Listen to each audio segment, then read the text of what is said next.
உங்கள் வீட்டு தோட்டம் மற்றும் மாடி தோட்டத்திற்கான தரமான நாட்டு விதைகள், உயிர் உரங்கள், வேப்ப புண்ணாக்கு, கடலை புண்ணாக்கு, பஞ்சகவ்யம், க்ரோ பேக்ஸ் இதெல்லாம் நம்மள்ட்ட கிடைக்குங்க. ஸ்க்ரீனில் தெரிகிற நம்பருக்கு வாட்ஸ்அப் பண்ணுங்கள். உங்களுக்கு கொரியர் மூலமாக அனுப்பி வைக்கப்படும். இது கூடவே பார்த்தீங்கன்னா நம்மக்கிட்ட சில பிளான்ட்டு இருக்குது. ட்ராகன் ஃப்ரூட் பிளான்ட் இருக்குது. அப்புறம் பச்சை கலர் கத்திரிக்காய் இருக்குது. இது கூடவே நெய் மிளகாய், அப்புறம் மஞ்சள் கலர் குடமிளகாய் இருக்குது. நெய் மிளகாயும் மஞ்சள் கலர் குடமிளகாயும் ரெடியாக வரதுக்கு இன்னும் ஒரு 15 நாள் ஆகும். அது நான் ரெடியானதுக்கப்புறம் ஒரு வீடியோ அல்லது கம்யூனிட்டி போஸ்ட் வந்து கொடுக்குறேன். இப்போ வந்து ட்ராகன் ஃப்ரூட், பச்சை கத்திரிக்காய் இது 2 விற்பனைக்கு தயாராக இருக்குது. சில நண்பர்கள் கூட நேரில் வந்து வாங்கிட்டு போயிருக்காங்க. சென்னையில் இருக்க நண்பர்கள் வந்து விருப்பப்பட்டால் இதை நீங்கள் நேர்லேயே வந்து வாங்கிக்கலாம். ஹலோ ஃப்ரெண்ட்ஸ், இன்றைக்கி நம்ம மாடி தோட்டத்தில் பார்த்தீங்கன்னா ஒரு அறுவடை வீடியோ தான் பார்க்க போகிறோம். இன்றைக்கி வந்து இன்ட்ரோவுக்கு வரலையே அப்படின்ட்டு பார்க்குறீங்களா? இன்ட்ரோவுக்கு எடுத்த வீடியோ பார்த்தீங்கன்னா தவறுதலாக டெலிட் ஆகிடுச்சுங்க. அதனால தான் வேறு ஒரு கிளிப்பை போட்டு உங்களுக்கு இன்ட்ரோ கொடுக்குற மாதிரி ஆயிடுச்சு. இன்றைக்கி பார்த்திங்கன்னா ஒரு பியூட்டிஃபுல் ஹார்வெஸ்ட் வந்து பண்ண போகிறோம். முதல்ல அறுவடையை பார்த்திங்கன்னா இன்றைக்கி பீர்க்கங்காயிலேருந்து ஸ்டார்ட் பண்ணிவிடுவாங்க. சூப்பராக நமக்கு வந்து பீர்க்கங்காய் அறுவடை கொடுத்துக்கிட்டு இருக்குது. இன்றைக்கி பார்த்திங்கன்னா நிறைய டொமேட்டோ வந்து அறுவடை பண்ண போகிறோம். ஒரு 6 வகையான தக்காளி வந்து அறுவடை பண்ண போகிறோம். அதை அறுவடை ஸ்டார்ட் பண்ணுறதுக்கு முன்னாடி வேறு காய்கள் எல்லாம் அறுவடை பண்ணிவிட்டு போயிடுவோம். இது பாருங்களேன், கீழே இருக்குது பாருங்கள். கொடியோட வேர் பகுதிகிட்ட வந்து தளிர் வந்து அதில் காய் பிடிச்சிருக்குது. இந்த காய் கொஞ்சம் சுருங்கின மாதிரி இருக்குது பார்த்தீங்களா? ஒரே கொடியில் நிறைய காய் வந்து காய்க்கும் போது சில காய்களுக்கு வந்து சத்து பத்தாமல் அந்த மாதிரி சுருங்கின மாதிரி இருக்கும். இன்றைக்கி வந்து கீரையில் சிவப்பு முளைக்கீரை வந்து அறுவடை பண்ணுறோம். நல்லா சூப்பராக இருக்குது பாருங்கள். கலர் அவ்வளோ ஒரு அட்ராக்ஷனாக இருந்தது. கண்ணை பறிக்கிற மாதிரி இருந்ததுங்க. இதில் வந்து பிடுங்கி எடுக்கலை. நல்லா வளர்ந்த கீரையாக கட் பண்ணி எடுக்கிறேன். உள்ளே பார்த்திங்கன்னா சின்ன சின்னதாக நிறைய இருக்குது. நம்ம பெருசாக இருக்கிறதா கட் பண்ணி எடுத்துகிட்டு சின்னதெல்லாம் விட்டுட்டோம்னா அது மறுபடியும் இன்னொரு தடவை வந்து அறுவடைக்கு வரும். இப்போ இந்த வளர்ந்த கீரையே பொரியலுக்கு வந்து போதுமானதாக இருக்கும். ஏன்னா இலைகள் பார்த்திங்கன்னா அவ்வளோ பெருசாக அகண்டு அகண்டு இருக்குது பாருங்கள். இதுவே போதும். இது வந்து ஒரே ஒரு செடியை மட்டும் நம்ம விட்டுட்டோம் அப்படின்னா நல்லா தண்டு பெருசாக வந்து அதை வந்து தண்டுக்கீரை அப்படின்ட்டு சொல்லுவாங்க. சிகப்பு தண்டுக்கீரை அப்படின்ட்டு சொல்லுவாங்க.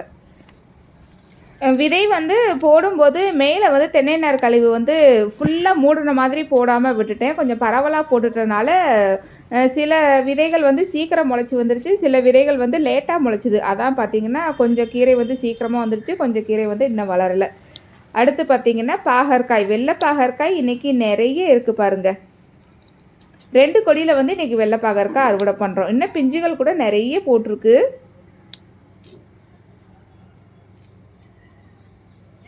எவ்வளோ சூப்பராக இருக்குது பார்த்தீங்களா? வெள்ளை பாகற்காய் நிறைய பேருக்கு தெரிய மாட்டேங்குது. நம்ம வீடியோஸ் ரெகுலராக பார்க்குறவங்களுக்கு தெரியும் வெள்ளை பாகற்காயை பற்றி. நம்ம தோட்டத்தில் வெள்ளை பாகற்காய் தான் அதிகம் போடுவோம்.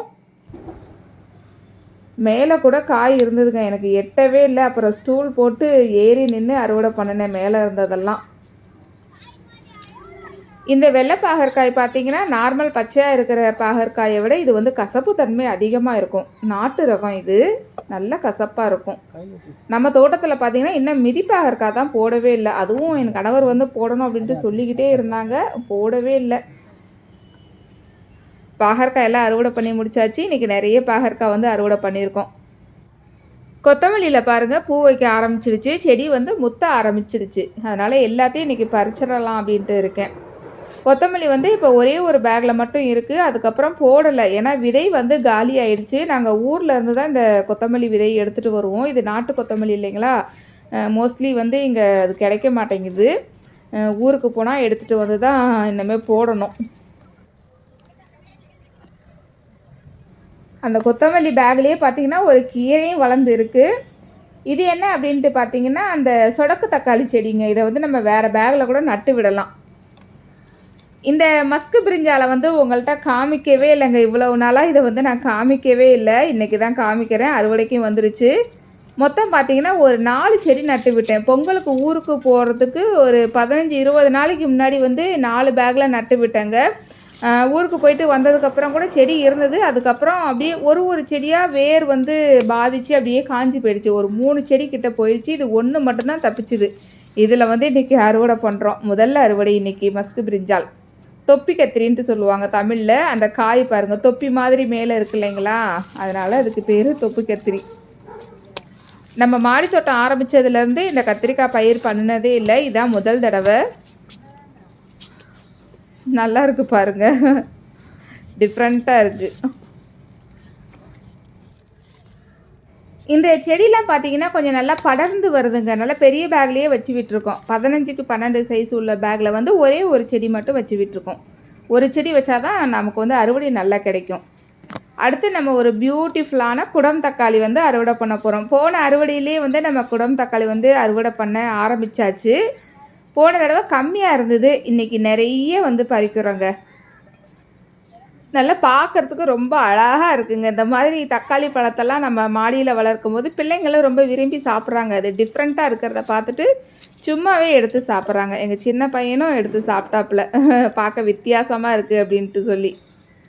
நார்மலாக இருக்க தக்காளியெல்லாம் தொட்டு கூட பார்க்க மாட்டாங்க. இந்த மாதிரி வித்தியாசமாக இருந்தால் அவங்களே எடுத்து எடுத்து சாப்பிட்றாங்க. அப்படியே கொத்தாக பறிக்கணும் அப்படின்ட்டு தான் ஆசை. ஆனால் பார்த்திங்கன்னா 1-2 காய் வந்து ஒரு கொத்தில் பழுக்காமையே இருக்குது. அதனால் ஒன்று ஒன்றா தனித்தனியாக பறிக்கிற மாதிரி ஆயிடுச்சு. இந்த வருஷம் மாதிரி தக்காளி வந்து நம்ம ஒரு வருஷம் கூட அறுவடை பண்ணினதே இல்லைங்க. அவ்வளவு தக்காளி ஒரே சமயத்தில் வச்சுட்டோங்க. அதனால தான் இவ்வளவு. நம்ம மாடி தோட்டத்தில் பார்த்தீங்கன்னா இப்போ மொத்தம் 16 தக்காளி செடி இருக்குதுங்க. எல்லா வெரைட்டியையும் சேர்த்தோம்னா 16 செடி இருக்குது. அதனால தான் இவ்வளவு தக்காளி. நார்மலாகவே ஒரு 6 செடி இருந்தாலே போதும் அப்படின்ட்டு சொல்லுவேன். 6 செடி மட்டும் தொடர்ந்து அறுவடை வந்து கொடுத்துக்கிட்டே இருக்காது. நம்ம வந்து எந்த செடியாக இருந்தாலும் அது வச்சு பூ வச்ச உடனேயே ஒரு செட்டு மறுபடியும் போட்டு விட்டுடணும். அப்போ தான் நமக்கு ரெகுலராக கிடைக்கும். இப்போ வந்து இவங்கெல்லாம் அறுவடை கொடுத்துக்கிட்டு இருக்காங்க இல்லைங்களா, இவங்க அறுவடை கொடுத்து முடிய போகிற நேரத்தில் நமக்கு ரெகுலராக தக்காளி வரணுன்ட்டு செரி டொமேட்டோ கொஞ்சம், அப்புறம் நாட்டு புளிப்பு தக்காளி கொஞ்சம் வச்சு விட்டுருக்கோம். இப்போ வெயில அடிக்க ஆரம்பித்தாலும் தக்காளி எல்லாம் வளர்க்கலாம். அடிப்படை காய்கறிகளான கத்திரி, மிளகாய், தக்காளி, வெண்டை போடலாம். அப்புறம் வந்து குட்டைப்புடலை போடலாம், பாகற்காய் போடலாம், பீர்க்கங்காய் போடலாம், முள்ளங்கி போடலாம். கீரை வகைகள் வந்து எல்லாமே போடலாங்க. வெள்ளரியும் போட்டு விடலாம். இதெல்லாம் வந்து வெயிலை தாங்கி வளரக்கூடிய காய்கறி தான்.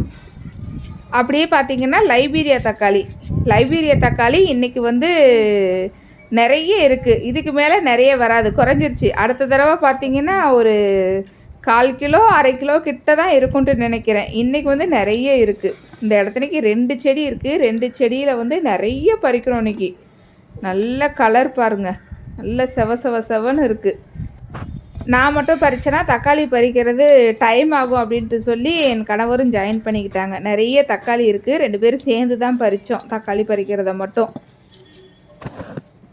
தக்காளி வந்து அறுவடை பண்ணிக்கிட்டே ஒரு முக்கியமான கமெண்ட்டு என்ன அப்படின்ட்டு பார்த்தீங்கன்னா, மண்ணை வந்து நீங்கள் காய வச்சுட்டு அதுக்கப்புறம் ரெடி பண்ணுறீங்களே, அந்த மாதிரி காய வைக்கும்போது மண்புழுக்கள் வந்து இறந்துடாதா அப்படின்ட்டு சொல்லி கேட்டிருந்தீங்க. நாங்கள் மண்ணை வந்து அந்த செடிகள் வந்து அறுவடை முடிஞ்ச உடனே கொட்டி காய வைக்கும்போது அந்த வேர்கள் எல்லாத்தையும் எடுப்போம் இல்லைங்களா, வேர்கள் எடுக்கும்போதே கொஞ்சம் கொஞ்சமாக கையாலேயே தான் மண்ணை கிளறுவோம். அந்த மாதிரி கிளறும் போது மண்புழுக்கள் எல்லாத்தையும் எடுத்துட்டு அந்த மண்புழுக்களை வந்து வேறு செடி இருக்கு இல்லைங்களா, அந்த செடி இருக்க பேக்கில் கொண்டு போய் விட்டுடுவோம்.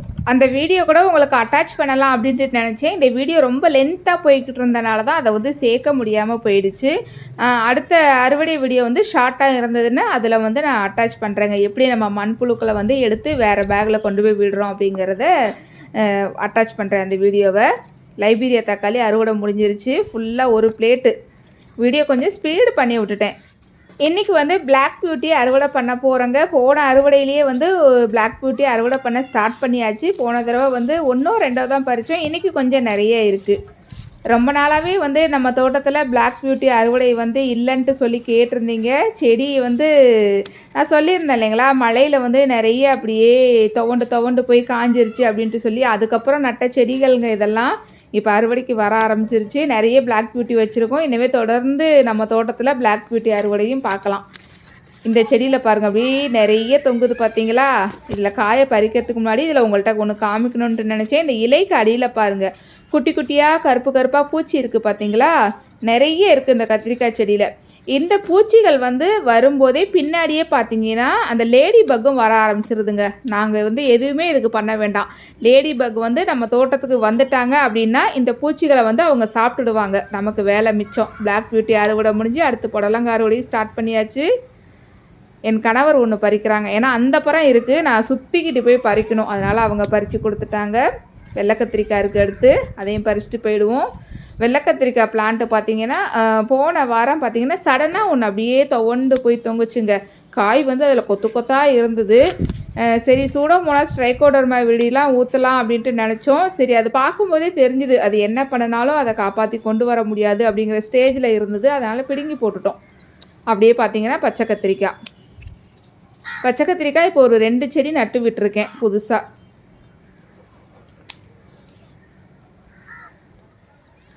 ஒரு 3 செடி மட்டும் நல்லா உயரமாக போய்கிட்டு இருக்குது, நல்லா காய் கொடுக்குது அப்படின்ட்டு சொன்னேன் இல்லைங்களா. அதில் ஒரு செடி பார்த்திங்கன்னா கொஞ்சம் டல்லாகிடுச்சுங்க. அது காய்ச்சி ஓஞ்சிருச்சு, ஒன்றை எடுத்துட்டோம். அப்படியே பார்த்தீங்கன்னா இன்றைக்கி தர்பூசணி கொஞ்சம் காமெடியாக தான் இருக்கும். இந்த தர்பூசணி அறுவடையை பார்க்கும்போது நல்லா உள்ளங்கையிலே அடங்கிடுச்சு பாருங்கள். நல்லா பெருசாகி தான் அறுவடை பண்ணணும் அப்படின்ட்டு எனக்கும் ஆசை. ஆனால் கொடி பார்த்திங்கன்னா காய ஆரம்பிச்சிருச்சுங்க. இந்த வருஷமும் நமக்கு சொதப்பலாக போயிடுச்சு தர்பூசணி. இன்னும் ஒன்று போட்டு விடணும். அடுத்து பார்த்திங்கன்னா முள்ளங்கி வந்து ரொம்ப நாளாக உங்கள்கிட்ட காமிக்கவே இல்லை. இது பாருங்கள் எவ்வளோ ஒரு க்ரீனாக இருக்குன்ட்டு. அவ்வளோ சூப்பராக இருந்ததுங்க இந்த முள்ளங்கி. கிழங்குகள் உள்ளே இருக்குது, அதையும் அறுவடை பண்ணிவிட்டு போயிடலாம். ஒரு 3 முள்ளங்கி வந்து அறுவடை பண்ணலாம் அப்படின்ட்டு இருக்கேன். நல்லாவே முள்ளங்கி விழுந்திருக்கு. முள்ளங்கி வளர்க்குறதுக்கு பார்த்தீங்கன்னா ஒரு 9 இன்ச்சஸ் உயரம் உள்ள பேக்கே போதுங்க. பெரிய அளவு உயரம்லாம் தேவைப்படாது. 9 இன்ச்சஸ் போதும். அகலம் வந்து நம்ம எவ்வளோ வேணாலும் எடுத்துக்கலாம். நம்ம தேவைக்கு ஏற்ற மாதிரி எவ்வளோ வேணாலும் எடுத்துக்கலாம். நார்மலாக பார்த்தீங்கன்னா அந்த 18க்கு 9 வந்து முள்ளங்கி வளர்க்குறதுக்கு இருக்கும் பேக்குன்ட்டு பார்த்தா. இன்னும் ஒரு முள்ளங்கி பறிச்சுட்டு போயிடுவோம். நல்லா சூப்பராக இருக்குது. இதுவும் கொஞ்சம் மண் ஹார்டாக இருக்குது, வெடுக்குன்னு பிடுங்குற மாதிரி ஆயிடுச்சு. கீரையை வந்து பொரியல் கூட்டு பண்ணலாங்க, அவ்வளோ அருமையாக இருந்தது கீரையும். அடுத்து மறுபடியும் நம்ம தக்காளி அறுவடைக்கு போயிடுவோம். இது பாருங்கள் செரி டொமேட்டோ மாதிரி இருக்குது. ஆனால் இது வந்து நான் செரி டொமேட்டோ அப்படின்ட்டு சொல்லி வைக்கலை, அது வேறு ஏதோ மாறி வந்துடுச்சு அந்த செடி மட்டும். தக்காளி வந்து அறுவடை பண்ணிக்கிட்டே நிறைய பேர் அடிக்கடி கேட்பாங்க இந்த கொஸ்டின். அந்த கொஸ்டினுக்கு வந்து பதிலையும் பார்ப்போம். என்ன அப்படின்ட்டு பார்த்தீங்கன்னா, நீங்கள் வந்து மாடி தோட்டத்தில் எவ்வளவு நேரம் டைம் ஸ்பெண்ட் பண்ணுவீங்க, செடிகளுக்கு தண்ணீர் வந்து எப்படி குடிப்பீங்க அப்படின்ட்டு சொல்லி கேட்டிருந்தீங்க. நான் வந்து மாடி தோட்டத்தில் வந்து காலையில் 2 மணி நேரம், சாயந்தரம் 1 மணி நேரம் வந்து டைம் ஸ்பெண்ட் பண்ணுவேங்க. காலையில் என் கணவர் என் பசங்க வந்து 8 மணிக்குள்ளே போயிடுவாங்க எல்லோரும். போனதுக்கப்புறம் பார்த்திங்கன்னா டிஃபன் சாப்பிட்டுட்டு தான் போவேன். ஏன்னா கீழே வரத்துக்கு 10 மணி ஆகும். அதனால் சாப்பிட்டுட்டு போயிடுவேன். காலையில் இந்த காஃபி குடிக்கிறது, டீ குடிக்கிறது, பால் குடிக்கிற பழக்கம்லாம் எனக்கு கிடையாதுங்க. அதனால் டிஃபன் சாப்பிட்டுட்டே போயிடுறது. கீழே வேலையெல்லாம் வந்து தான் பார்ப்பேன். ஏன்னா இப்போ வெயில் வந்து அதிகமாக இருக்கிறனால ரொம்ப நேரம் இருக்க முடியல 10 மணிக்கு மேலே. அதனால் கீழே இருக்க வேலையெல்லாம் விட்டுட்டு 8 மணிக்கு கிளம்பிடுவேன் மாடிக்கு. போன உடனே பார்த்தீங்கன்னா ஃபுல்லாக தோட்டத்தை வந்து முதல்ல சுற்றி பார்ப்பேன். என்னென்ன செடிகளை வந்து புதுசாக பூ பூத்துருக்கு, ஏதாவது பிஞ்சு போட்டிருக்கா, ஏதாவது பூச்சிகளை வந்து புதுசாக செடியை வந்து தாக்கியிருக்கா அப்படின்ட்டு சொல்லி ஃபுல்லாக செடியை வந்து சுற்றி பார்த்துட்டு, அதுக்கப்புறம் ஏதாவது இலைத்தலைகள் எல்லாம் காஞ்சி போயிருக்கும் இல்லைங்களா, அதை டெய்லி நாங்கள் வந்து ரிமூவ் பண்ணிக்கிட்டே இருப்போம். தோட்டம் வந்து பசுமையாக இருக்கிற மாதிரி ரிமூவ் பண்ணிக்கிட்டே இருப்போம்.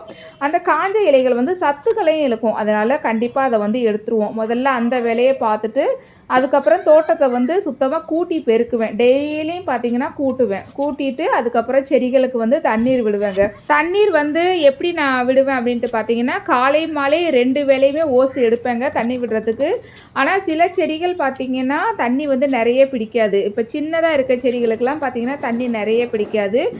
சில செடிகள் பார்த்திங்கன்னா தண்ணி நிறைய பிடிக்கும். இப்போ வளர்ந்து போயிருக்க செடிகள் எல்லாம் பார்த்திங்கன்னா காலையில் தண்ணி விட்டால் கூட மதியம் 2 மணி 3 மணிக்கெல்லாம் பார்த்திங்கன்னா காஞ்சி போயிருக்கும். அந்த மாதிரி செடிகளெல்லாம் 2 வேளையும் தண்ணி விடுவேன். அது பார்த்து தான் விடணும். நம்ம தண்ணி விடுறது வந்து நம்ம இந்த செடிக்கு இவ்வளவு கொடுக்கணும் அப்படின்ட்டு கிடையாது. எந்த செடியில் இருக்க மண் வந்து காஞ்சி இருக்கோ அதுக்கு வந்து தண்ணி கொடுத்தா போதும். அந்த மெத்தடை வந்து ஃபாலோ பண்ணுங்கள். இப்போ செடி அப்படின்னு எடுத்துக்கிட்டாலே தண்ணி 1 லிட்டர் தண்ணி ஊற்றணும், 2 லிட்டர் தண்ணி ஊற்றணும் அப்படின்ட்டுலாம் கிடையாது. மண் காஞ்சிருக்கா அப்படின்ட்டு பார்த்துட்டு தண்ணி கொடுங்க போதும்.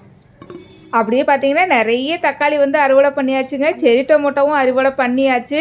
தண்ணிலாம் கொடுத்து முடிச்சுட்டு சில விதைகள் எல்லாம் போடுவேங்க. போட்டு முடிச்சுட்டு மற்ற வேலைகள் ஏதாவது மெயின்டெனன்ஸ் ஒர்க் இருக்கும், அதெல்லாம் முடிச்சுட்டு அப்புறமா கீழே போவேங்க.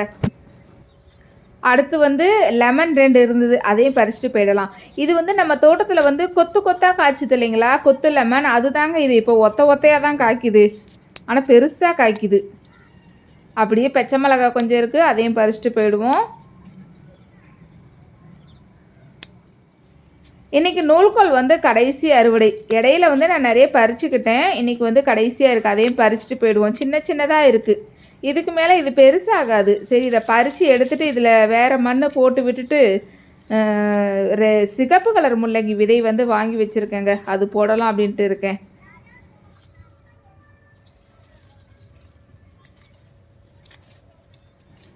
இலையெல்லாம் இங்கேயே பறித்து போட்டுட்டு போயிடுறாங்க. ஏன்னா இலையெல்லாம் கொஞ்சம் நல்லா இல்லை, எல்லாம் சுருங்கி சுருங்கி இருக்குது. அதனால் பறித்து போட்டு எடுத்துகிட்டு போயிடுவோம்.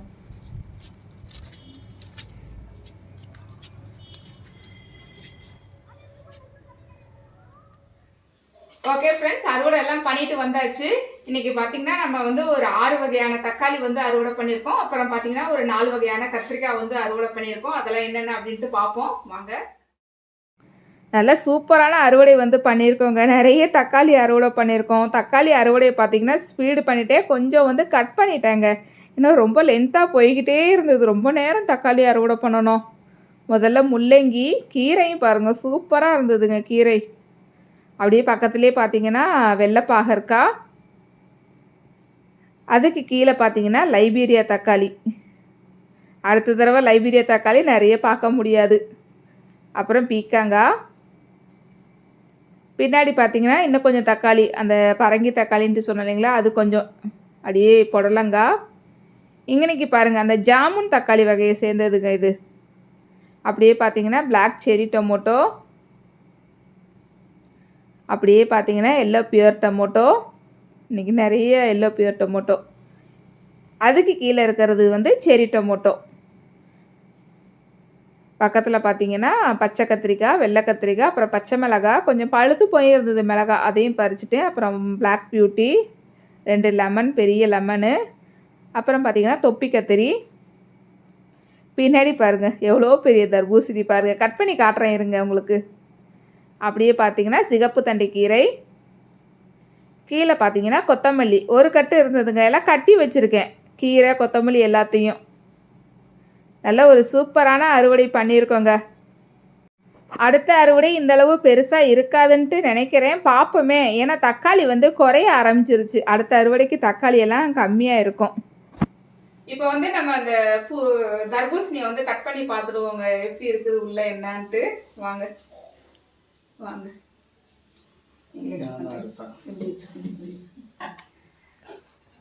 பெரிய சைஸ். ஓ பழுக்கவே இல்லை, ஆனால் கொடி காஞ்சிருச்சு. சரி ஓகே. தண்ணியில் வருது. பழுக்கலை. காட்டுவாரியா? பழம் வந்து பழுக்கலை, ஆனால் கொடி வந்து காஞ்சிடுச்சு. அதனால தான் எடுத்துட்டோம். நெக்ஸ்ட் டைம் வந்து நம்ம முயற்சி செஞ்சு பார்க்கலாம் எப்படி வருது என்னன்ட்டு. குடம் தக்காளி வந்து டேஸ்ட் நம்ம பார்க்கவே இல்லைங்க. டேஸ்ட் எப்படி இருக்குன்னு பார்ப்போம். கட் பண்ணிடுங்க. கட் பண்ணுறேன்.